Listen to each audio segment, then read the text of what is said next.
예수님께서 3년간의 공생의 사역을 마감하시는 시점입니다. 사역을 점검하고 마감하길 원하신 예수님께서 가이사라 빌립보 지방이라고 하는 곳을 지나가시다가 제자들에게 묻습니다. 사람들이 나를 누구라고 하더냐?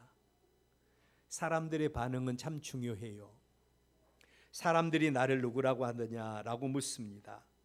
예수님의 이 질문에 대해서 제자들은 신이 났습니다. 온갖 미사여구를 다 동원해서 예수님에 대한 사람들의 반응을 이야기합니다. 3년 동안 예수님을 목격한 사람들이 예수님에 대해서 이렇게 반응합니다.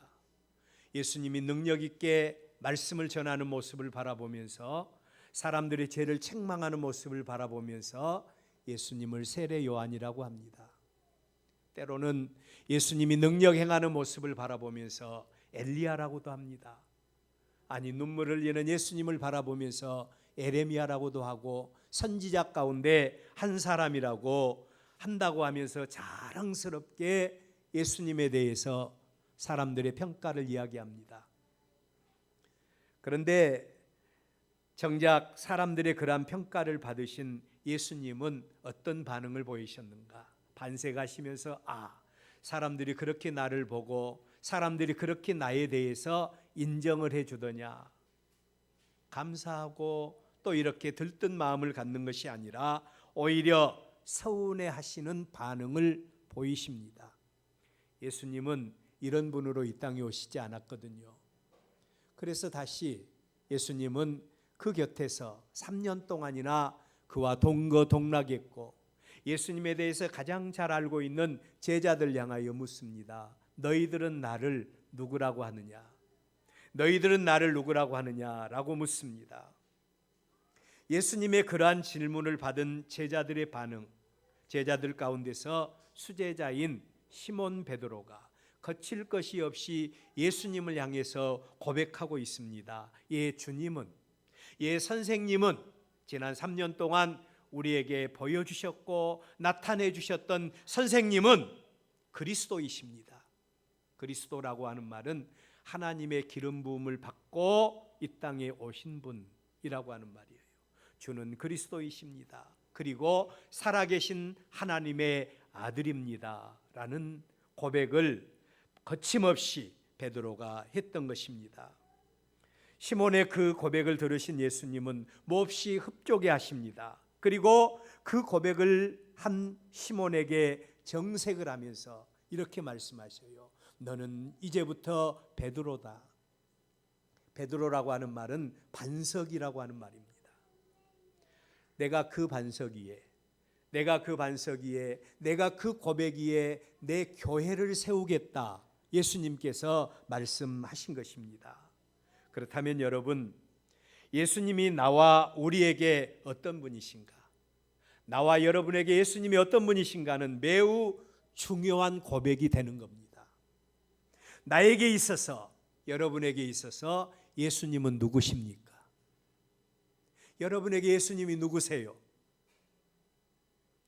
그리고 또 하나, 예수님에 대한 군중들의 고백과 제자들의 고백이 어떤 차이가 있었습니까? 한마디로 요약한다면 예수님에 대한 군중들의 고백은 지식적입니다. 예수님이 행하시는 능력을 바라보면서 예수님이 누구신가 지식적으로는 알게 되었어요. 뿐만 아니라 육체적입니다. 그들은 예수님을 통해서 육체적으로 예수님이 이런 일을 행하였다 감각적으로 예수님을 알고 있었어요. 뿐만 아니라 그들의 고백은 객관적인 고백입니다. 주님이 나에게, 주님이 우리에게 어떤 분이신가, 이런 능력을 고백하는 것이 아니라 객관적으로 예수님은 이런 분이라고 고백합니다. 예수님과 자신들과는 직접적으로 아무런 관계가 없는 고백이 바로 군중들의 고백이었습니다. 반면에 제자들의 고백은 달랐죠. 예수님이 누구신가? 주님은, 선생님은 하나님의 그리스도이십니다. 하나님께로부터 자기 백성을 저희 죄에서 구원하기 위해서 이 땅에 기름 부음을 받으시고 보내심을 받은 하나님의 그리스도이십니다. 그리고 살아계신 하나님의 아들입니다. 여러분, 그러한 시몬 베드로의 고백을 들으신 예수님은 칭찬과 함께 그 고백 위에다가 내 교회를 세울 것이라고 말씀을 하신 겁니다. 자, 여러분, 오늘 우리의 본문 말씀의 배경입니다. 베드로의 그 고백을 예수님은 발판 삼으십니다. 이제 이 땅에서 3년간의 공생의 사역을 마감하시고 예수님께서 그 고백을 발판으로 예수님이 사람의 상상을 초월한 능력을 보여주심으로 시작된 말씀이에요. 그 능력이 마르다와 마리아의 오빠인 나사로의 죽은 나사로, 죽은 지 나흘이 되어서 냄새나는 그 나사로를 예수님께서 무덤 가운데서 부르신 겁니다. 나사로야 나오너라 부르셨고, 무덤 가운데서 냄새나는 나사로가 살아나는 놀라운 역사를 행하십니다. 예수님의 이러한 역사는 당시 예루살렘뿐만 아니라 온 유대 전역에 퍼지게 되었고, 예수님을 향한 사람들의 기대감이 엄청나게 고조되는 이런 역사적인 사건이 되게 된 겁니다. 죽은 지 나흘이나 된 사람은, 죽은 지 사흘 정도 됐을 때는 그래도 다시 살아날 가능성이 있다고 생각했는데, 나흘 정도 되면 썩어가는 그런 시점이에요. 도저히 살아날 수 없다고 생각했던 그 나사로가 살아난 겁니다. 예수님 말씀 한마디에. 그러니 얼마나 사람들의 마음이 기대감에 가득 찼겠습니까? 그 예수님께서 하나님의 언약이 있고 하나님의 성전이 있고 하나님의 섭리가 있는 예루살렘 성으로 입성을 하게 된 겁니다. 사람의 몸을 입으시고 이 땅에 오신 예수님을 우리는 비하의 신분, 원래 자기 신분이 아닌 자기를 스스로 낮추는 신분이라고 말을 해요. 예수님은 이처럼 태어나면서부터 3년간의 공생의 사역 가운데 계속해서 이 비하의 신분을 고수하십니다. 비참한 마구간에서 나셨잖아요. 우리 정 목사님이 잘 표현하신 말씀이죠. 마구간에서 나셨어요. 그것도 염을 통해서 나셨어요. 옴을 통해서 나셨다는 겁니다. 있을 곳이 없어요. 슬며시 숨어든 그곳에서 예수님께서 태어나신 겁니다. 그리고 계속해서 예수님은 가장 낮은 목수의 아들로, 그리고 또한 그렇게 큰 기적과 이적의 현장이었던 각색병을 치료하는 현장, 귀신을 말씀 한마디로 쫓아내는 현장, 풍랑을 잔잔케 하시는 그 현장에서도 아무에게도 예수님은 자신이 누구인가를 알리지 말도록 하신 겁니다.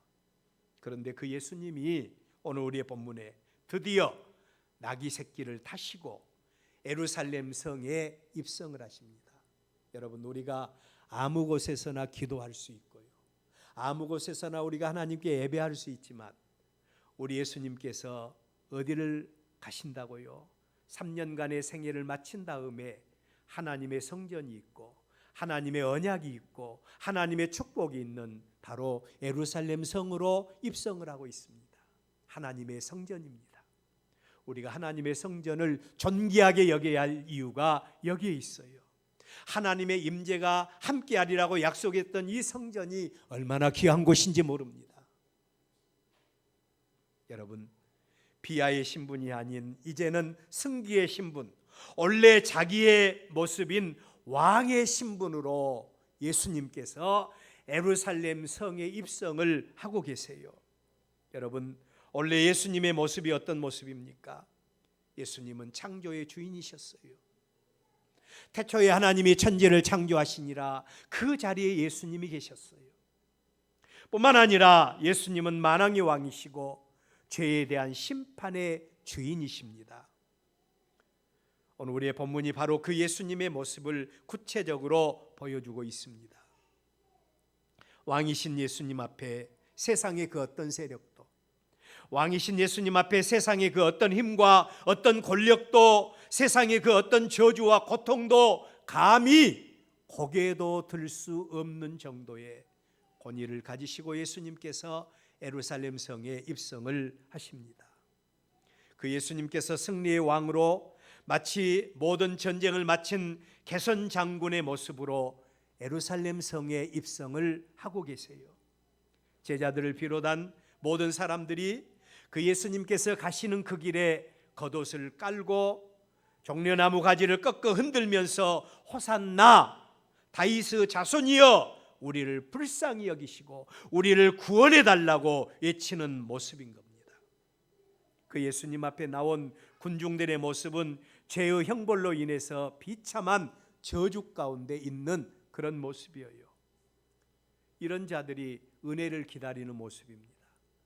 캄캄함이 더할수록 사람들은 밝은 아침을 더 기다리게 되는 것 같이 죄의 어둠 가운데 비참한 저주 가운데 있는 그들이 은혜를 지금 기다리고 있어요. 오늘 저는 이처럼 승기의 신분을 입으신 예수님께서 안식 후 첫날인 주일에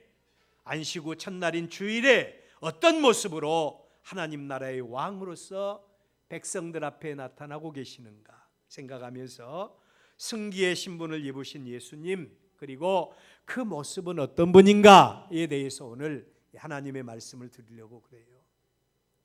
첫째로 승기의 신분을 입으신 예수님, 어떤 모습으로 백성들 가운데 나타나십니까? 우리 한번 따라서 해봅니다. 겸손의 왕으로 나타나셨다. 그렇습니다. 예수님은 겸손의 왕으로 나타나십니다. 전쟁터에서 군대를 지휘하고 전쟁터에서 백성을 위해서 생명 걸고 전쟁을 치룬 왕이 전쟁에서 승리합니다. 전쟁에서 승리하고 돌아올 때 그 왕의 모습은 백성들 앞에 어떤 모습이에요? 승리를 상징하는 백마를 타고 창과 칼을 휘두르면서 백성들의 열렬한 환영을 받으면서 백성들 앞에 그 이용을 뽐내면서 수고와 승리에 합당한 영광과 환영을 기대하면서 돌아오는 것이 바로 전쟁에서 승리한 왕의 모습입니다. 백성들은 또 그러한 왕 앞에서 자신들을 위해서 대신 싸워주시고 또 자신들을 위해서 승리해 주신 왕께 온 마음과 온 정성을 다해서 찬양하며 경배를 드리는 것, 환영하는 것, 이게 백성들의 모습이에요. 적어도 왕이 전쟁에서 승리하고 전쟁을 수행한 이유가 여기에 있다고 생각할 수가 있습니다. 그런데 만왕의 왕이시고 만주의 주이신 예수님, 자기 백성을 위해서 죄에서 구원하시기 위해서 사람의 몸을 입으시고 비하의 신분을 입기까지 하시면서 이 땅에 오셔서 33년 동안 넓은 길, 오직 한 길밖에 없는 이 땅입니다. 모든 사람이 죄를 범하였음에 하나님의 영광에 이를 수 없는 이 땅입니다.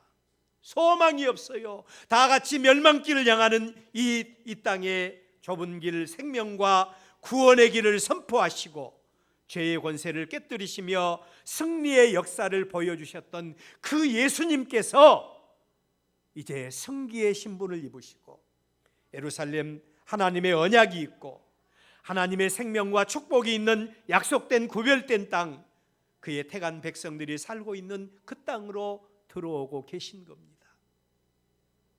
그런데 그 모습은 세상의 여느 왕들과는 다릅니다. 하나님 나라의 왕으로서 모든 사람들에게 특별한 모습을 보여주셔요. 그 모습이 바로 보통 사람들과 똑같은 모습으로 나귀 새끼를 타시고 사람들의 열렬한 환영을 받으면서 입성하시는 그 모습입니다. 세상의 왕들이 자기를 드러내고 마음껏 영광을 받는 모습이라면 하나님 나라 왕의 모습입니다. 하나님 나라의 왕의 모습은 자기를 드러내는 모습이 아니라 오히려 겸손히 섬기는 모습입니다. 하나님의 나라가 이루어지는 가장 기본적인 단위가 섬김이에요. 예수님께서 사람의 몸을 입으시고 이 땅에 오신 이유도 우리를 섬기기 위해서 오신 겁니다. 예수님의 섬김이 없었으면 우리는 다 소망이 없는 자들이 되고 말 거예요. 예수님께서 이처럼 섬김의 왕으로 사람들 가운데 오십니다. 반면에 그 예수님을 맞이하는 백성들의 모습입니다.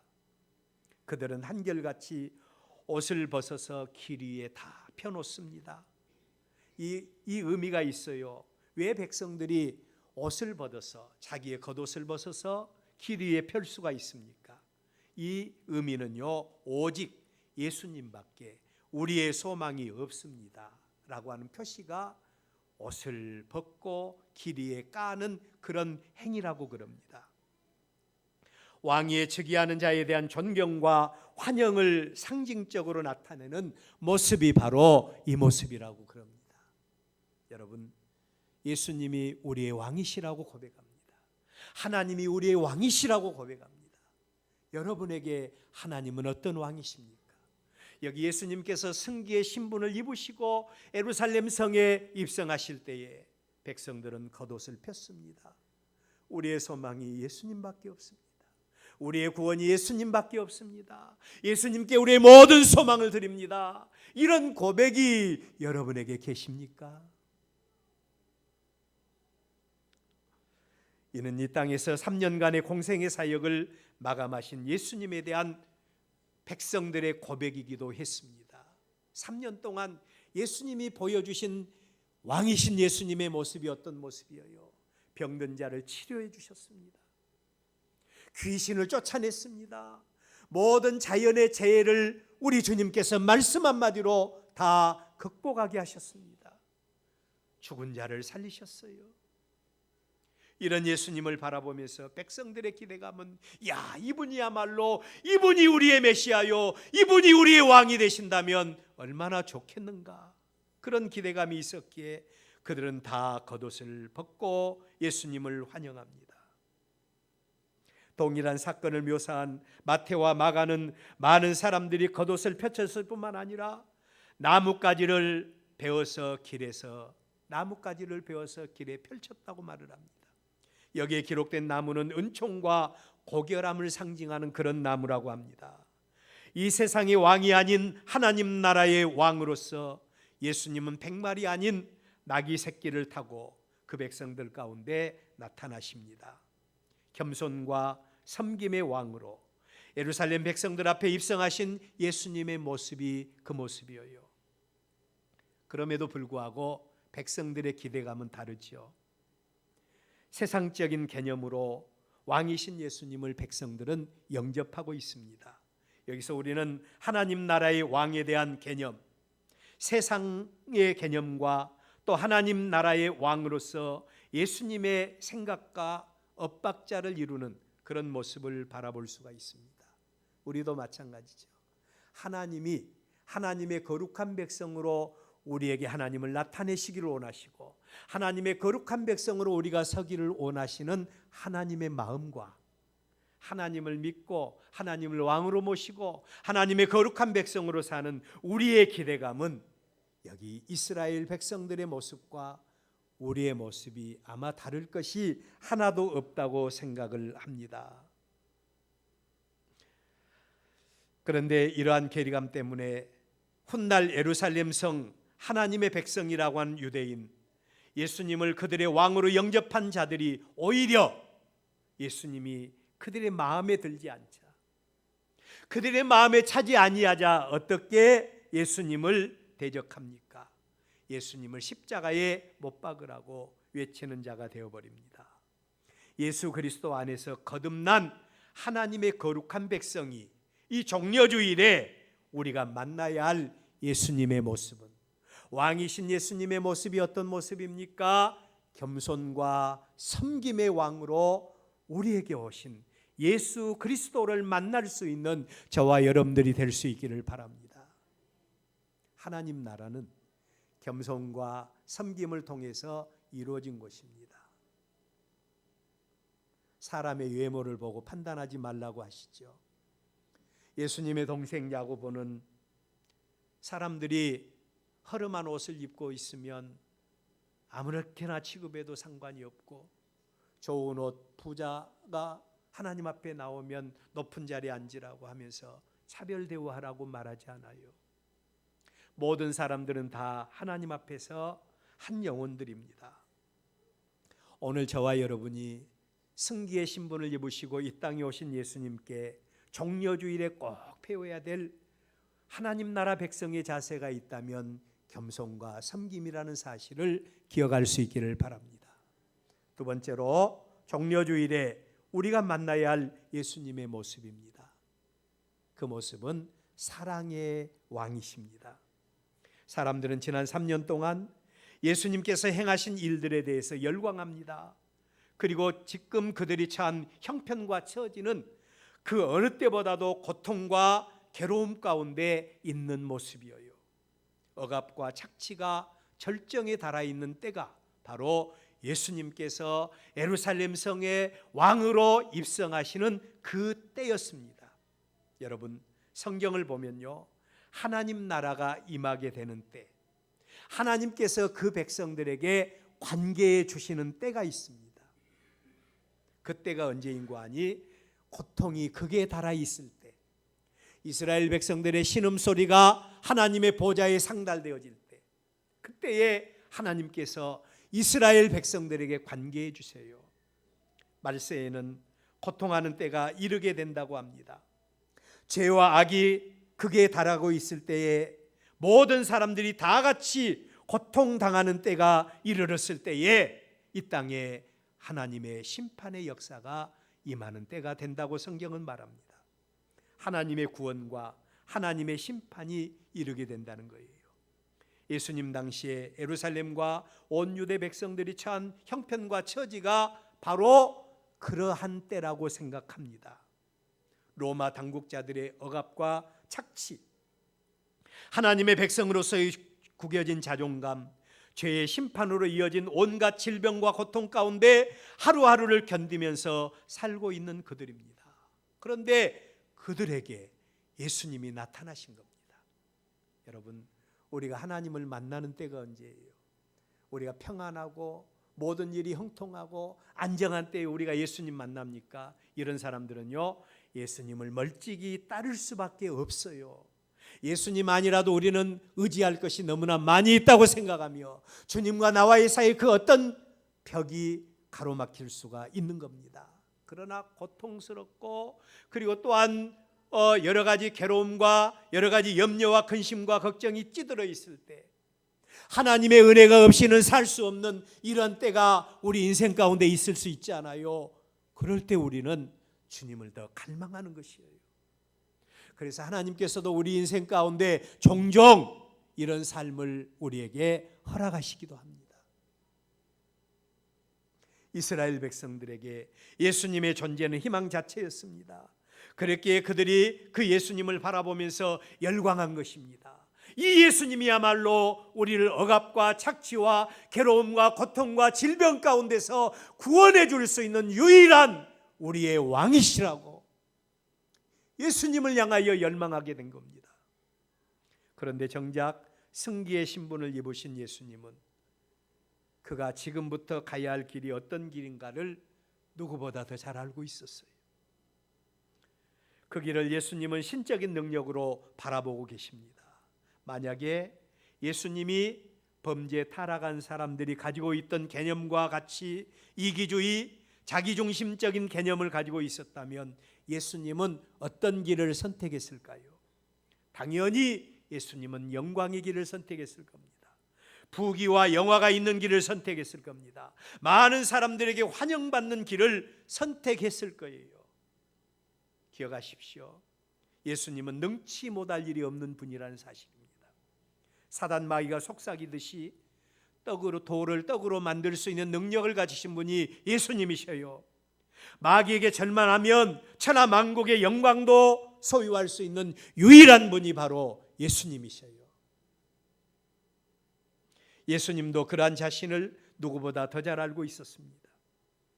예수님도 사람이십니다. 그 길을 생각하지 않았을까요? 저는 생각했다고 생각해요. 제가 늘 강조한 대로 믿음은 선택이라고 했죠. 하나님을 선택할 것인가, 나를 선택할 것인가.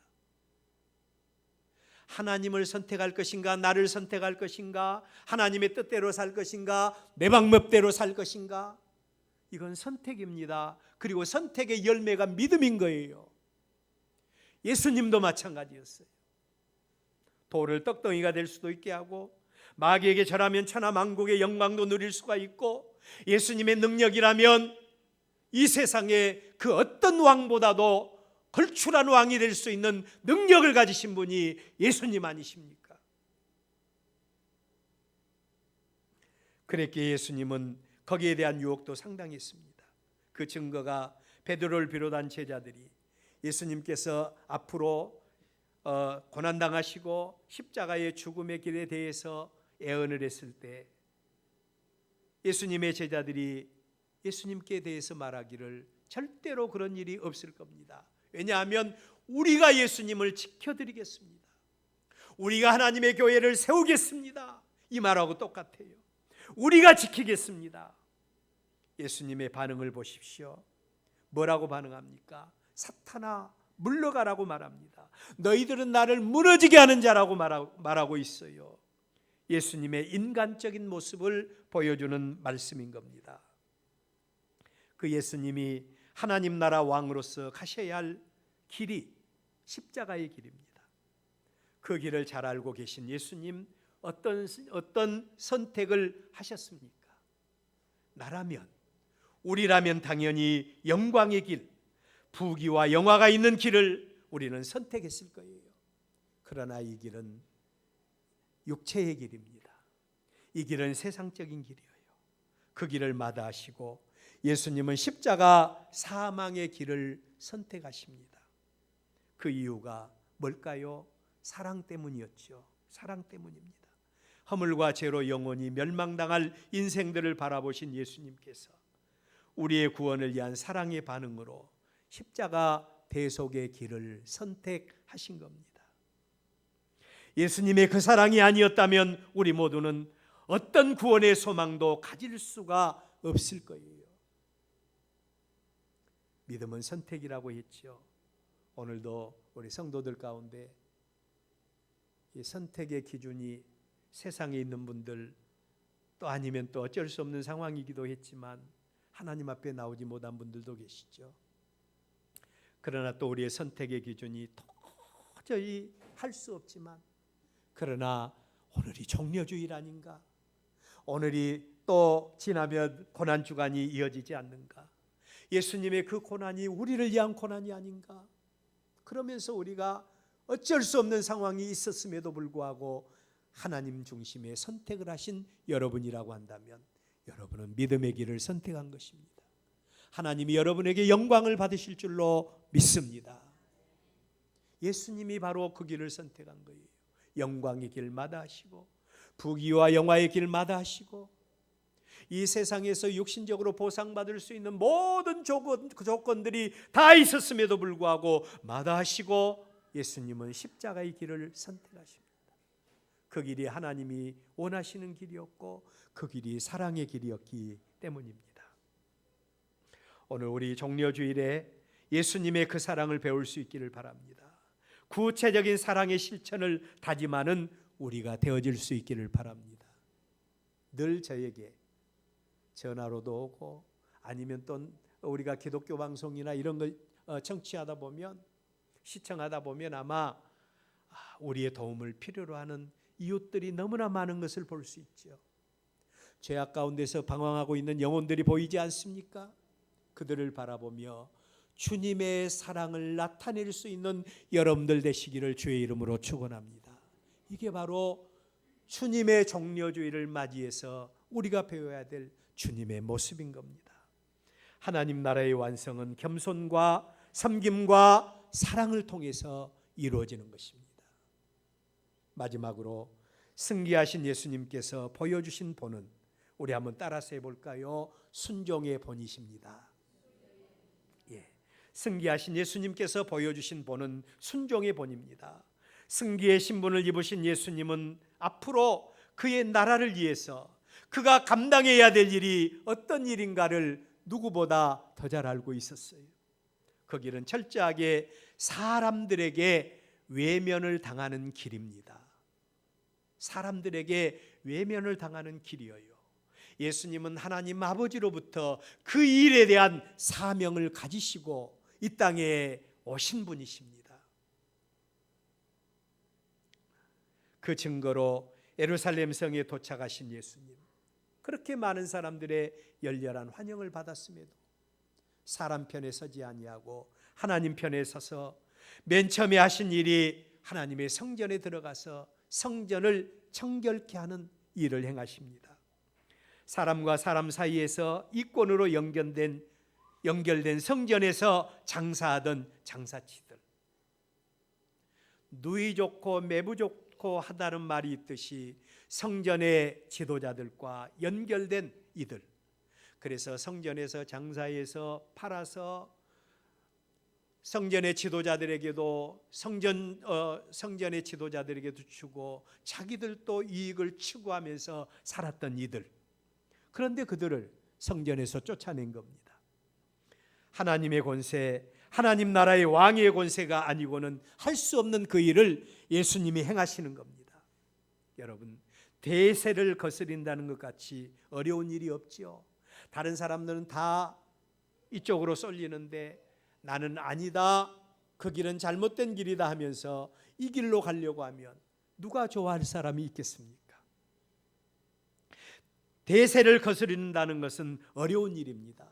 그리고 사람들은 뻔히 잘못된 일인 줄 알면서도 대세가 이러니까 대세에 편승해서 살아가는 사람들이 있어요. 저는 적어도 우리 그리스도인들만큼은, 거듭난 하나님의 백성들만큼은 세상이 다 타락하고 세상이 다 하나님의 영광에서 떠난다 할지라도 그 길을 바라보면서 예스가 아니라 노! 우리는 이 길 가야 된다고 하면서 세상에서 빛과 소금의 직분을 감당하는 여러분들 될 수 있기를 바랍니다. 이런 믿음이 이 시대에 우리에게 필요해요. 예수님이 그 믿음을 가졌습니다. 사람의 앞이 아닌 하나님 앞에 서야 할 예수님으로서 하나님의 영광을 위해서 이런 일을 해야만 했어요. 뿐만 아닙니다. 하나님 나라 왕으로서 하나님 나라를 세워야 할 예수님께서 행하실 일이 또 있어요. 하늘에 12군단 더 되는 하나님의 천군 천사를 동원하여 대적들을 물리칠 수 있는 예수님께서 맨 처음에 제자들에 의해서 배반을 당하셨습니다. 가룟 유다에 의해서 은돈 30에 팔리고, 심지어는 그렇게 믿었던 제자 베드로가 예수님을 눈앞에 두고 3번이나 예수님을 모른다고 부인합니다. 그 배반감이 얼마나 컸겠어요. 그렇게 호산나 다윗의 자손이여 우리를 불쌍히 여겨달라고 외치던 백성들이 저 예수를 십자가에 못 박으라고 할 때 그 배신감이 얼마나 컸겠습니까? 그 배신을 예수님이 당하셨어요. 뿐만 아니라 죄인의 몸이 되어서 죄인들에 의해서 신문을 받으셔야만 했습니다. 마지막에 십자가에 못 박아 죽는 일까지 감당해야 된다는 사실, 우리 예수님은 다 알고 계셨어요. 그 길이 내가 가야 할 길이라는 사실을 알고 계셨습니다. 얼마나 감당하기 힘든 모습입니까? 아무리 하나님 나라의 일이라고 하지만, 아무리 하나님을 위해서, 하나님의 몸된 교회를 위해서 해야 될 일이라고 하지만, 여러분, 이 일을 하기가 그렇게 쉽겠습니까? 하나님과 하나님의 몸된 교회를 위해서 죽으라고 하면 죽을 사람이 얼마나 있겠습니까? 승기의 신분을 입으신 예수님께서 바로 그 자리에 서게 된 겁니다. 믿음은 선택이라고 했죠. 하나님 중심인가 사람 중심인가? 예수님은 자기 중심이 아니라 하나님 중심의 사명을 선택하셨습니다. 십자가의 길을 선택했어요. 사람들은 말합니다. 예수님은 우리와는 다른 하나님의 아들이기 때문에 그 일도 능히 하실 수 있는 분이라고 말합니다. 과연 그럴까요? 아닙니다. 예수님도 우리와 똑같은 사람을 입으셨어요. 그러므로 그가 당하는 고통과 그가 당하는 두려움도 우리와 똑같았습니다. 그랬기에 예수님은 그 일을 위해서 너무너무 고통스럽고 너무너무 고민이 되어서 겟세마네 동산을 찾으신 겁니다. 그리고 그곳에서 기도합니다. 이게 하나님 뜻입니까? 내가 하나님 앞에 사람들 앞에서 이런 죽음을 죽어야 됩니까? 아니면 내가 나의 영광을 위해서, 나의 유익을 위해서 살아야 됩니까? 고민하는 가운데, 고통하는 가운데, 또 갈등하는 가운데 예수님께서 이 일을 위해서 기도하기 시작합니다. 땀방울이 핏방울같이 뚝뚝뚝 떨어지도록 기도하고 있어요. 여러분 가운데 이런 기도를 드려본 적이 있습니까? 너무도 쉽게 우리는 세상과 절충해버리지 않습니까? 너무도 쉽게 우리는 하나님의 은혜와 축복을 우리는 거슬러버리지 않습니까?